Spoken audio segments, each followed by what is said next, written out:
welcome back to another video. So we're going to be doing things a little bit differently today. I bought these extensions because you guys know I absolutely love the stiletto version of these. Decided to try them for the first time, and y'all, these are not sculpted enough for my nails. They're too flat. I was really trying hard to make these work as gel extensions. It just wasn't happening. And I really wanted this shape for the design. So I said, you know what, let me just do some press on nails. Luckily, I asked you guys in a poll, how would you guys feel about seeing press on nail videos? And nearly 55% of you said you wanted to see them. So that's what we're gonna do today. To get started, I'm going to grab my stands, but when it comes to stands, I prefer single stands like this one here, which is from Blanc Blanc, instead of stands that look like this. This one loves to tip over at the absolute worst times when the nails are wet, ruining my entire design, so I stay away from it. And then to attach the tip onto the stand, I'm going to be using this product here, which is also from Blanc Blanc. It's their caramel tip gel. This is going to be really good if you make press-on nails consistently because it's a gel product. You basically squeeze it out of the tube, put it on the stand, and then you cure it.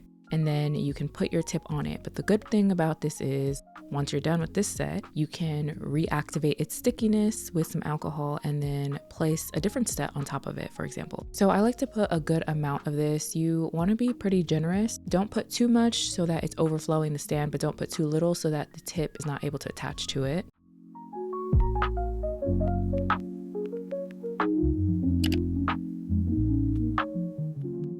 Now it's time to get these nail tips ready for polish. So you can do this one of two ways.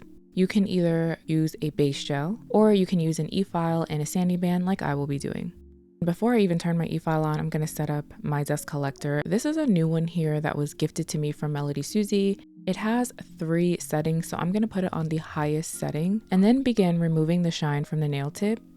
For this design, there are multiple layers of polish, and if I can skip base gel, I will do so just to prevent the nail from looking too bulky. So I try to minimize the layers of gel polish as much as I possibly can. So in this case, using the e-file, it makes the most sense for me.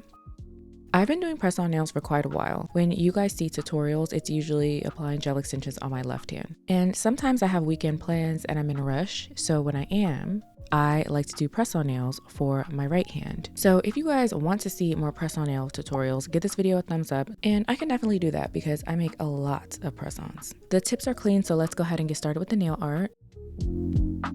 I will be laying down one layer of the Doughy Nudie Blossom. And if you've never seen these polishes before, this is a syrup gel. So you can apply one layer of this to get a sheer color, or you can keep building it up. For this look though, I just want a slight wash of color, so one thin layer is enough for me.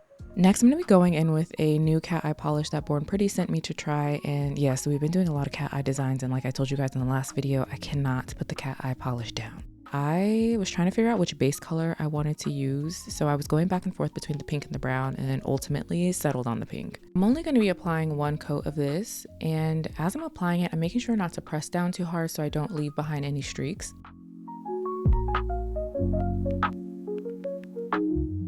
Next, I'm taking my magnet and I'm going to be moving it up and down so I get all the particles shifted to one side. Since I will be drawing a French tip, I want to make sure that the white of the French tip is not fully covering the magnetic particles. To prevent that, I then am going to move all the particles towards the base. And lastly, I'm going to move the magnet in a circular motion so that all the particles are grouped together.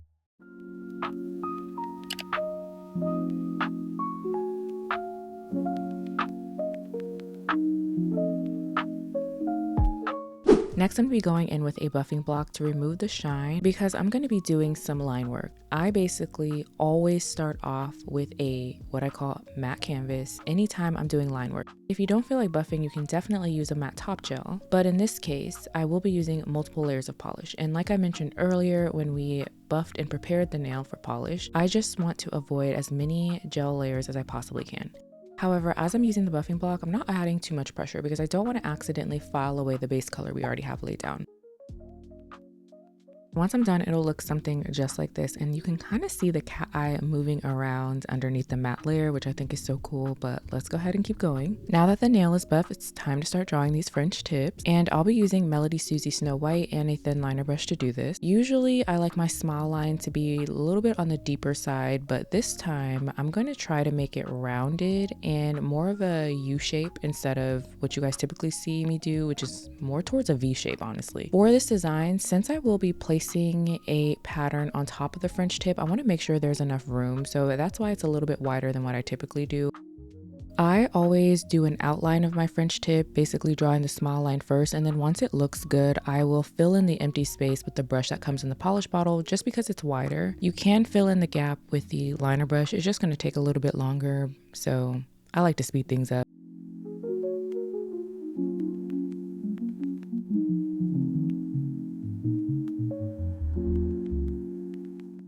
Next up for new products to try, we have some things here from Maniology. And if you're not familiar with them, they're basically known for their nail art stamping products. And they released a new stamping plate, which I think is pronounced Trois de Jouy.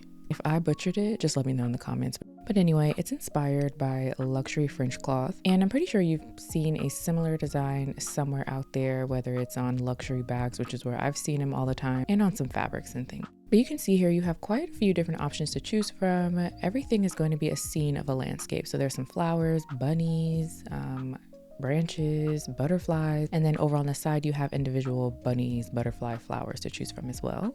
When I saw the plate, I immediately knew what design I wanted to do. I just didn't know which shade of blue I wanted to use. So we have two options here. And of course, I'm going to show you them side by side. In here, we also have a new scraper and stamper set and then some gold comb to try. So let's go ahead and put these things to use. So what I'm gonna do is stamp the design right on top of the white part of the French tip. I'm gonna take my polish shade, which is Awaken, and then I'm going to put some directly onto the design. I like to move from left to right. And then I'm going to take the scraper tool and move from left to right, and then I'm going to go from bottom to top. Quickly grabbing the stamper, I'm just going to do a little boop right on the plate, not pressing down too hard. It is the most gentle touch that you need in order to pick up the design. If you press down too hard, you are going to ruin the stamper. I'm going to line up the stamper with the edge of the tip, and then I'm going to roll the stamper from the left to the right side. And you can see how easily the design transfers. In areas where I feel like it's a little sparse, I am going to add a little bit more of the design that's left on the little stamper. Here's what we'll have at the end. In between nails, we're gonna have to clean off the plate. I clean off with cotton ball and 100% alcohol to make sure all of that polish is off of the plate. Because this is not a gel product, this is stamping polish, which basically air dries. So we gotta make sure it's nice and clean before using the stamper tool again. So as that is drying, I'm going to clean off my stamper, and I like to use tape, and you can see the excess blue pieces just pop right off with that tape. And then once we have everything good to go, we're just gonna repeat the process again. Now, my tips with this, you have to work quick. I like to have my stamper, the scraper, the polish, everything on the right side of me because I am right-handed, so I can easily grab everything because we don't want everything to air dry before having the opportunity to get the design on the stamper.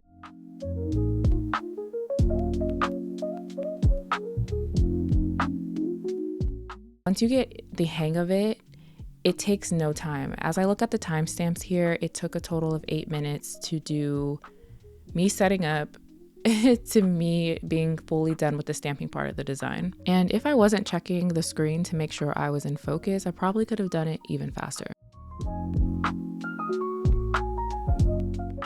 I do think it takes some practice getting used to the pressure that you have to apply to the stamper, which is like literally a little boop, bam, boom.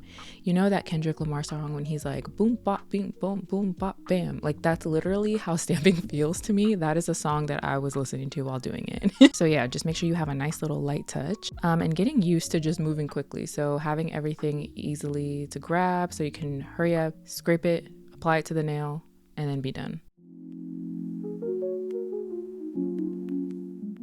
We're done stamping at this point, and look how pretty the design is, but you can see some of the blue design is right at the pink parts of the nail where we don't want it. So I'm just gonna go ahead and clean that up. I'm using a flat brush and acetone just so I can get really close up on that smile line. My brush is only slightly damp because I don't want too much acetone on the bristles to the point where it's dripping off and running into the design. Because look how pretty it is. Like the last thing we wanna do is mess it up by smearing it. Here is what everything looks like all cleaned up. You could totally stop right here, but I want to enhance some of the details. But before I do that, I need to seal everything in, and I'm going to go in with a matte top gel because in the next steps, I will be using chrome powder. Next, I'm taking a white painting gel and a thin liner brush, and I'm going to outline around some of the details. I'm going to outline the butterfly wings, some of the branches, just in random parts of the design so that in the later steps, there'll be a pop of color.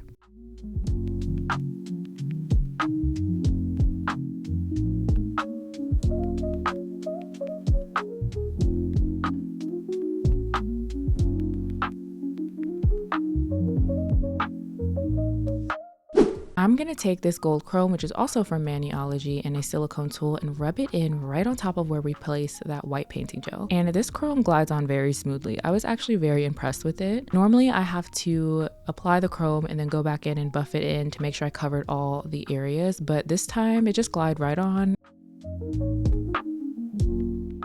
Once I'm done, I'm going to dust off the excess chrome. And since there's a matte top gel laid down, the excess chrome just slides right off.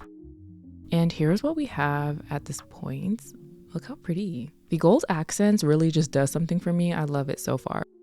And lastly, I'm going to seal the entire design in with a glossy top coat. This one here is the Nail Bio Doughy Top.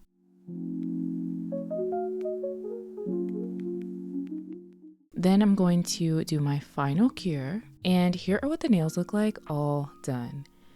Y'all, these nails make me feel expensive or something. I feel like the cat eye, the gold, the design, all of it wrapped together just makes you feel like you are that girl, because at least that's what I felt. But anyway, if you enjoyed this style of video, please be sure to let me know in the comments what you think. Give this video a thumbs up. All the products I used will be linked in the description box down below. If you're not subscribed, then make sure you do so on your way out because I wouldn't want you to miss the next one.